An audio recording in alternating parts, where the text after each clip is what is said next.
Donald Trump 20 જાન્યુઆરીએ અમેરિકાની સત્તા સંભાળવાના છે અને ચૂંટણી પ્રચાર દરમિયાન તેમણે આપેલા માસ ડિપોર્ટેશનના વચનને અમલમાં મૂકે તેવી શક્યતાઓને જોતા અમેરિકાની સ્કૂલો પણ એલર્ટ થઈ ગઈ છે. જો ઇમિગ્રેશન એજન્ટ સ્કૂલોમાં રેડ પાડશે તો શું કરવું તેને લઈને સ્કૂલોનું ટેન્શન વધી ગયું છે. ઘણા મોટા શહેરોમાં સ્કૂલ સિસ્ટમ ઇમિગ્રન્ટ સ્ટુડન્ટ્સના સ્કૂલમાં હાજરી આપવાના અધિકારો માટે બોલી રહી છે. સ્કૂલોનું કહેવું છે કે ભલે સ્ટુડન્ટ અમેરિકામાં લીગલી હોય કે પછી ઇલીગલી, પરંતુ પ્રત્યેક સ્ટુડન્ટ સ્કૂલમાં આવવાનો અધિકાર ધરાવે છે. સ્કૂલોએ ત્યાં સુધી કહ્યું છે કે તે ઇમિગ્રેશન એન્ડ કસ્ટમ એન્ફોર્સમેન્ટ એટલે કે આઈસ એજન્ટોની મદદ નહીં કરે. કેલિફોર્નિયામાં અધિકારીઓએ સ્કૂલોમાં ઇમિગ્રેશન એન્ફોર્સમેન્ટમાં સ્થાનિક ભાગીદારીને મર્યાદિત કરતા રાજ્યના કાયદાઓ અંગે માર્ગદર્શન આપ્યું હતું. કેલિફોર્નિયાના એટર્ની જનરલ બોન્ડાનું કહેવું છે કે ડોનાલ્ડ ટ્રમ્પ સત્તા સંભાળવા જઈ રહ્યા છે ત્યારે લોકોમાં ડર અને ચિંતાની લાગણી ફેલાયેલી છે. ટ્રમ્પે લાખો અનડોક્યુમેન્ટેડ ઇમિગ્રન્ટ્સને હાંકી કાઢવાનું વચન આપ્યું હતું, જેનાથી લોકો ફફડી રહ્યા છે. પરંતુ તેઓ કેલિફોર્નિયાના સ્ટુડન્ટ્સને ખાતરી આપવા ઈચ્છે છે કે સ્ટુડન્ટ્સ તથા તેમના પેરેન્ટ્સ, શિક્ષકો અને સ્કૂલ એડમિનિસ્ટ્રેટર સંપૂર્ણ રીતે સજ્જ છે. આ માટે કેલિફોર્નિયાએ 54 પેજની એક ગાઈડલાઈન પણ જાહેર કરી છે. US immigration and custom enforcement તથા કસ્ટમ એન્ડ બોર્ડર પ્રોટેક્શન એજન્ટોએ લાંબા સમયથી તે ગાઈડલાઈનનું પાલન કરી રહ્યા છે, જેમાં કહેવામાં આવ્યું છે કે સ્કૂલ્સ અને અન્ય સંવેદનશીલ સ્થળોએ પેરેન્ટ્સ અથવા તો સ્ટુડન્ટ્સની ધરપકડ ન થઈ શકે.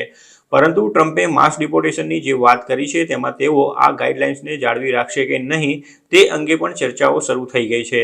કેલિફોર્નિયાએ જાહેર કરેલી ગાઈડલાઇન્સમાં કહેવામાં આવ્યું છે કે પ્રોટેક્ટેડ એરિયામાં પોલિસી યથાવત રહેશે, પરંતુ તેમાં ફેરફારો કરવામાં આવી શકે છે અથવા તો ગમે ત્યારે તેને એક નોટિસ આપીને વિડ્રો કરી શકાય છે. માઇગ્રેશન પોલિસી ઇન્સ્ટિટ્યૂટના એક અંદાજ પ્રમાણે સ્કૂલ જઈ શકે તેવી ઉંમરના 7,33,000 ઇલીગલી બાળકો અમેરિકામાં છે. Chicago public school board of education દ્વારા નવેમ્બરમાં એક રિઝોલ્યુશન પસાર કરવામાં આવ્યો હતો, જેમાં કહેવામાં આવ્યું હતું કે ઇમિગ્રેશન કાયદાના અમલીકરણમાં સ્કૂલોએ આઈસની મદદ કરવી જોઈએ નહીં. આઈસ એજન્ટ્સને ક્રિમિનલ વોરંટ વગર સ્કૂલમાં આવવાની મંજૂરી આપવી જોઈએ નહીં. આ ઉપરાંત હાલમાં સ્કૂલ્સ પણ સ્ટુડન્ટ્સ અને તેમના પેરેન્ટ્સને માર્ગદર્શન પૂરું પાડી રહી છે અને તેમને ચિંતા ન કરવાનું કહી રહી છે. ટ્રમ્પના માસ ડિપોર્ટેશન પ્લાનને ફ્લોપ બનાવવા 6 શહેરોએ પણ તૈયારીઓ શરૂ કરી છે. આ તમામ શહેરો ડેમોક્રેટિક શાસિત શહેરો છે અને તે ટ્રમ્પના માસ ડિપોર્ટેશન અભિયાનના માર્ગમાં અવરોધો ઊભા કરશે.